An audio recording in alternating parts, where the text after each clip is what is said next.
Hello guys, welcome to Programming Vlogs.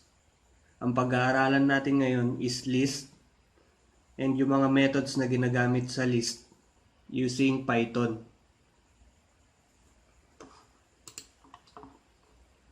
So ito yung mga methods ng list: append, extend, insert, copy, count, index, pop, remove, reverse, sort, and clear. Let's start.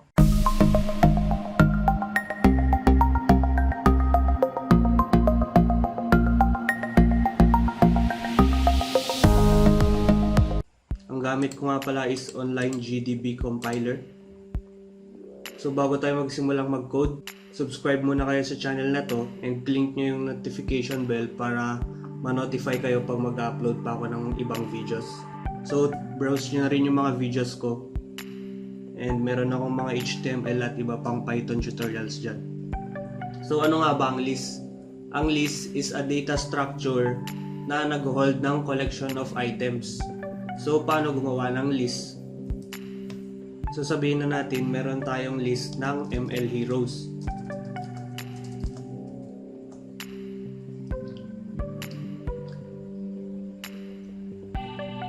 And meron sila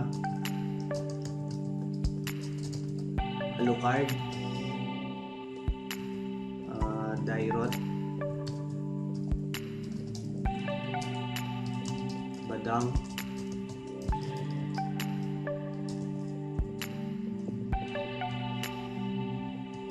Cloud, tsaka Funny. Yan. So ang tawag kasi dito sa mga values inside the list is items, or minsan tinatawag din silang elements. So hindi lang ganyan, pwede ring ML position. Pwede ring yung laman ng list is integers. Yan. And pwede ring magkahalo. Yan. So paghaluin natin Alucard 1, Dairot 2, and 5. I4 na lang. Yan. So pag print natin sila, print ML heroes, print ML position, and print ML halo pala.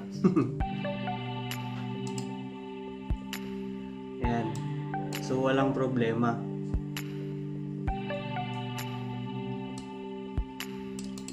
Ngayon, alisin na natin to at punta tayo dun sa first na method na gagamitin natin, which is si append. So ang ginagawa ni append is nag-a-add siya sa end ng list natin. So for example, ML heroes.append, dagdag tayo ng isa, lagay natin si Vexana, tapos print natin si ML heroes, run natin. Ay mali, tanggalin natin yung quotations. Yan. So kung mapapansin nyo, nadagdag si Vexana sa huli. So pwede rin tayong mag-append ng list. So pwedeng Vexana, Layla. Yan. So run natin. Yan. Ang problema lang, meron na tayong tinatawag na nested list. Kasi meron kang list, meron ka nang list at meron ka pang list inside sa list, inside ng list na yon. So ang tawag dito is nested list. So, paano pag gusto nating mag-add ng marami or mag-append ng marami nang hindi siya nagiging list? So, dyan papasok yung susunod nating method na si extend. So, ang ginagawa ni extend, yan, tapos run natin. Yan, ipapasok niya mismo yung value dun sa loob ng list. So, nag-extend si list natin, nagkaroon ng panibago si Vexana and si Laila. So, yun ang pinagkaibahan nila. Si append, isa lang ang pwedeng idagdag, while si extend is kahit ilan. So, lagay pa tayo dito ng Franco. Run natin ulit. Yan. So, kahit ilan, pwede niyang idagdag. Ngayon naman, paano pag gusto natin na maglagay ng item sa gitna ni Alucard and ni Dairot? So, nakita kasi natin doon lang tayo nakakapag-extend at nakakapag-append sa end ng list natin. So, dito naman papasok si insert. Yan. So, si insert naman, kunwari, gusto maglagay sa gitna ni Alucard tsaka ni Dairot, lalagay natin si Vexana. So, dapat alam natin yung index niya, yung position. So, by default, si Alucard is 0, si Dairot is 1. So, lalagay natin is 1 dahil gusto natin nasa gitna ni, or susunod si Vexana kay Alucard. So, 0, ang susunod is 1. Kaya lagay natin 1. Nilagay natin yung item na gusto natin, Vexana. Run natin. Ayan. Diba? So, nag-adjust sila by default. At naging naisingit si Vexana. Kasi susunod siya kay Alucard. So, ang index nito kasi is 0, si Alucard 0, si Dairot 1, 2, 3, and 4. So, mamaya malalaman nyo meron din namang, I think, yan, meron ding method na index si list.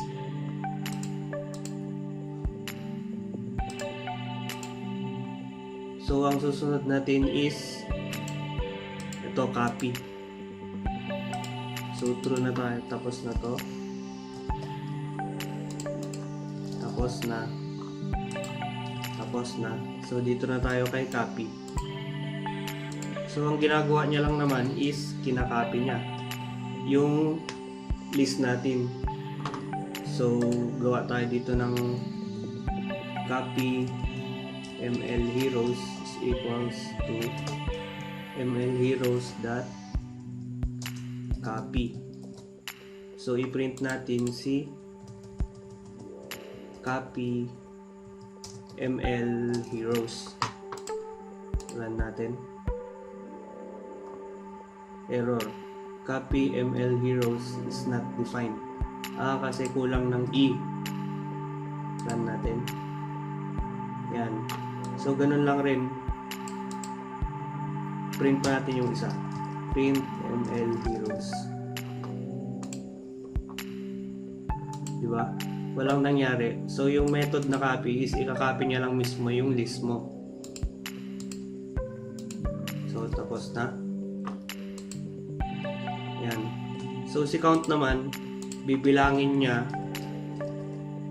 yung bilang ng list mo. Kung ilang items yung meron sa list mo. So, return count. Print natin si return count.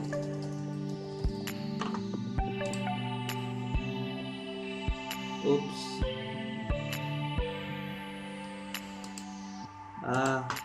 So hindi na pala dapat nakaganyan. Ika-count na lang siya, tapos i-print natin si ML Heroes. So kailangan ng may basean ng i-count niya. So kunwari, dalawa si Alucard. Lagay tayo ng Alucard sa huli. Pag niran mo siya,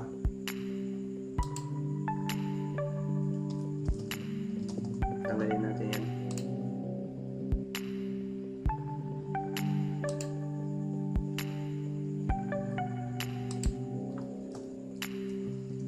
X is equals to ML heroes that count Alucard. So print natin si X. Ayun pala, nalito ako dun ah.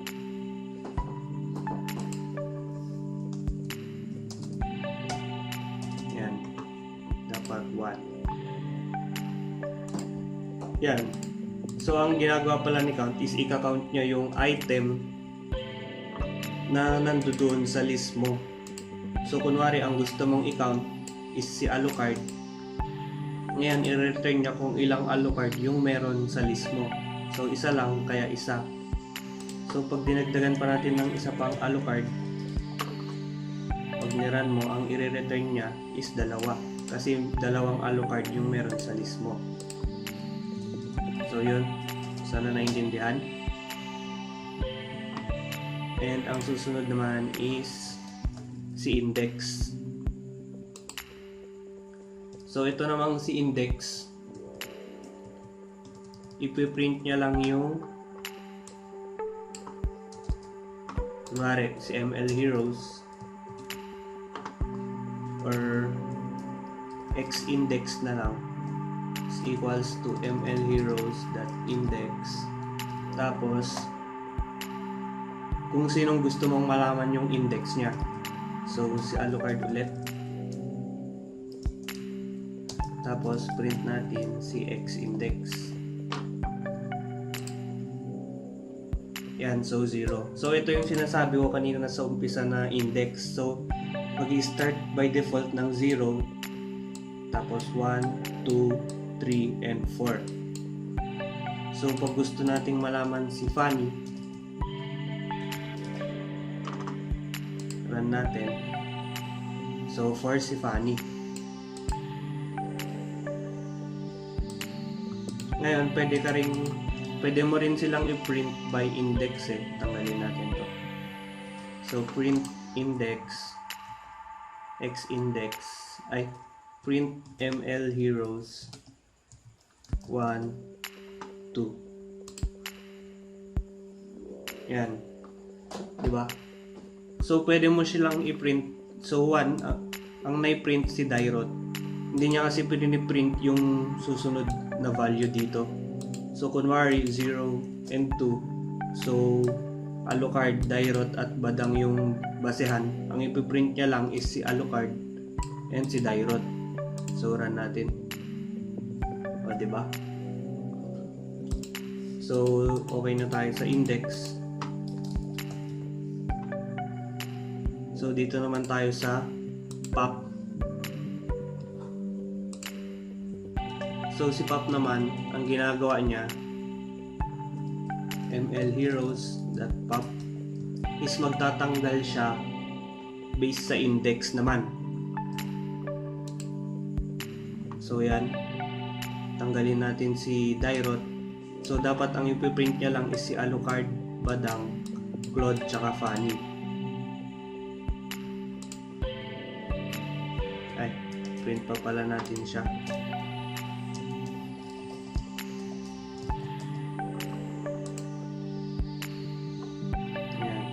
So ang tinatanggal niya, magtatanggal siya ng isa based sa index. So pag gusto naman natin si Fanny yung matanggal,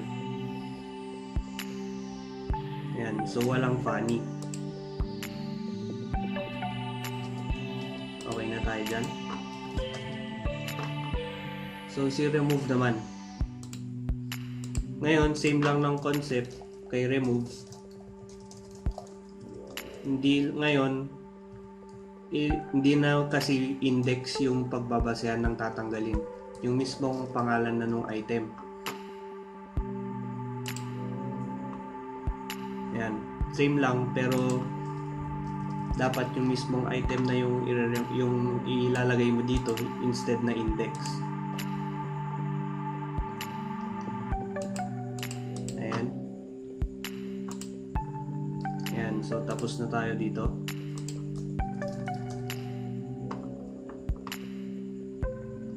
So unahin muna natin si sort.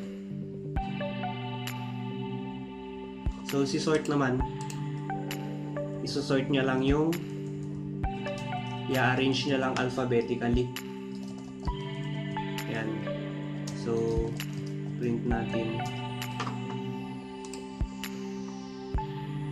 Ayan, in-arrange niya lang alphabetically yung list natin. Wala na siyang ibang ginagawa. Ganun naman, same naman kay reverse. Ay, opposite naman kay reverse. Pero kay reverse, hindi niya aayusin. So, i-reverse niya lang yung pagkakasunod-sunod nitong list natin.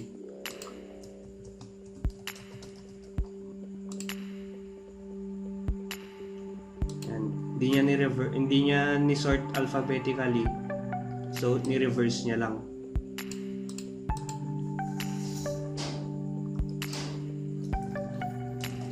And lastly, si clear. So, ang ginagawa niya is tatanggalin niya yung list natin. Clear. Run. O, diba? Wala nang laman yung list natin. So, yung mga methods na yun is applicable din sa mga numbers, integer na list or magkahalong integer at string na items inside your list. So yun lang. Sana may natutunan kayo sa quick Python tutorial na to. Subscribe na kayo and hit nyo yung bell button para ma-notify kayo sa susunod na upload. So thank you sa panonood and God bless.